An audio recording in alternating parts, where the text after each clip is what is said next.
Welcome to our channel Holy Bible, the Book of Life Hindi official. हमारे video प्रतिदिन प्राप्त करने के लिए कृपया हमारे चैनल को सब्सक्राइब करें और नोटिफिकेशन आइकॉन भी दबाएं।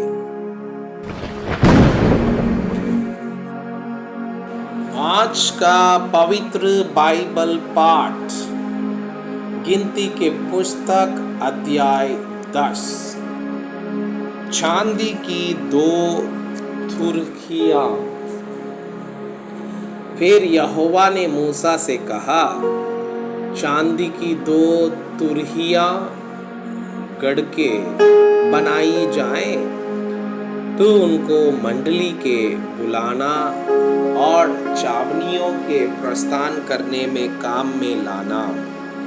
और जब वे दोनों फूंकी जाएं, तब सारी मंडली मिलाप वाले तंबू के द्वार पर तेरे पास इकट्ठी हो जाए।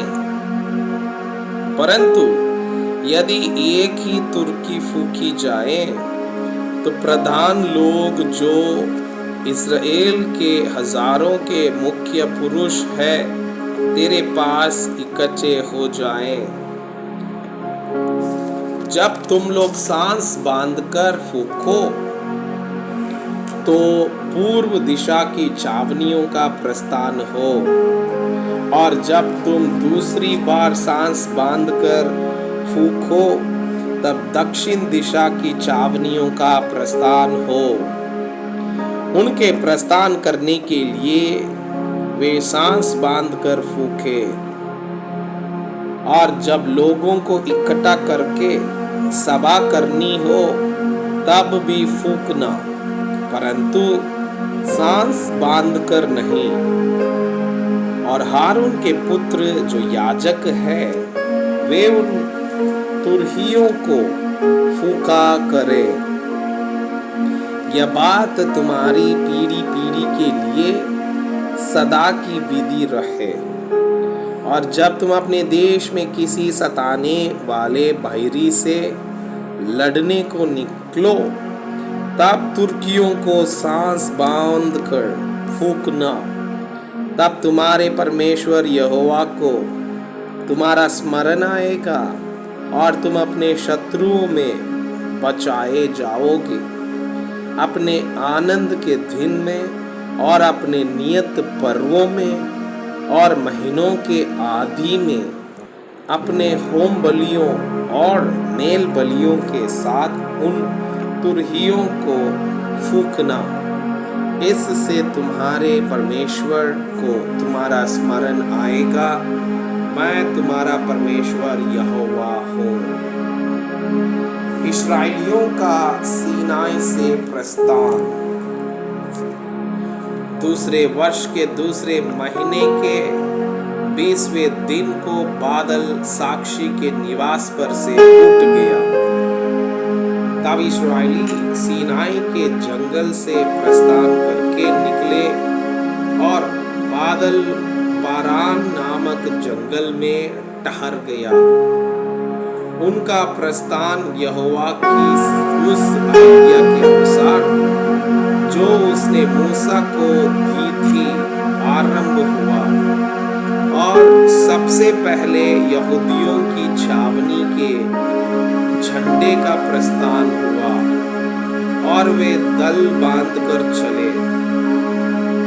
और उनका सेनापति अमीनादाब का पुत्र नहशोन था।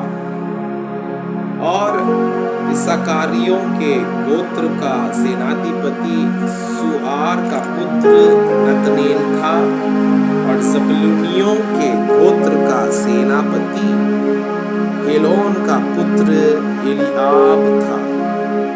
अब निवास उतारा गया और गेर्शोनियों और मरारियों ने जो निवास को उठाते थे प्रस्थान किया। फिर रूबन की छावनी के झंडे का कूच हुआ और वे भी दल बांधकर चले। और उनका सेनापति शदेऊर का पुत्र एलीश पदाशूर था और सिमोनियों के गोत्र का सेनापति सूरीशद्दै का पुत्र शलूमीएल था और घादियों के गोत्र का सेनापति दूएल का पुत्र एलियासाप था। तब कहातियों ने पवित्र वस्तुओं को उठाए हुए प्रस्थान किया और उनके पहुंचने तक गेर्शोनियों और मरारियों ने निवास को खड़ा कर दिया। फिर एफ्राइमियों की छावनी के झंडे का कूच हुआ और वे भी दल बनाकर चले और उनका सेनापति अमीहूद का पुत्र एलीशामा था और मनाशियों के गोत्र का सेनापति पदासूर का पुत्र गमलीएल था और बेन्यामीनों के गोत्र का सेनापति गिदोनी का पुत्र अबीदान था। फिर दानियों की छावनी जो सब छावनियों के पीछे थी उसके झंडे का प्रस्थान हुआ और वे भी दल बनाकर चले और उनका सेनापति अमीशदाई का पुत्र अकीहजर था और अशेरियों के गोत्र का सेनापति ओकरान का पुत्र यजिएल था और नेप्तालियों के गोत्र का सेनापति येनान का पुत्र अहीरा था। इस्राएली इसी प्रकार अपने अपने दलों के अनुसार प्रस्थान करते और आगे बढ़ा करते थे। मूसा ने अपने ससुर रूएल मिदानी के पुत्र होबाब से कहा, हम लोग उस स्थान की यात्रा करते हैं जिसके विषय में यहोवा ने कहा है कि मैं उसे तुमको दूंगा, इसलिए तू भी हमारे संग चल और हम तेरी भलाई करेंगे, क्योंकि यहोवा ने इस्राएल के विषय में भला ही कहा है। होबाब ने उसे उत्तर दिया, मैं नहीं जाऊंगा, मैं अपने देश और कुटुंबियों में लौटा जाऊंगा।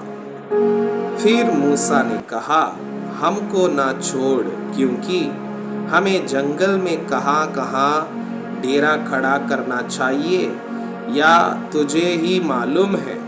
तू हमारे लिए आंखों का काम देना, और यदि तू हमारे संग चले तो निश्चय जो भलाई यहोवा हमसे करेगा उसी के अनुसार हम भी तुझसे वैसा ही करेंगे।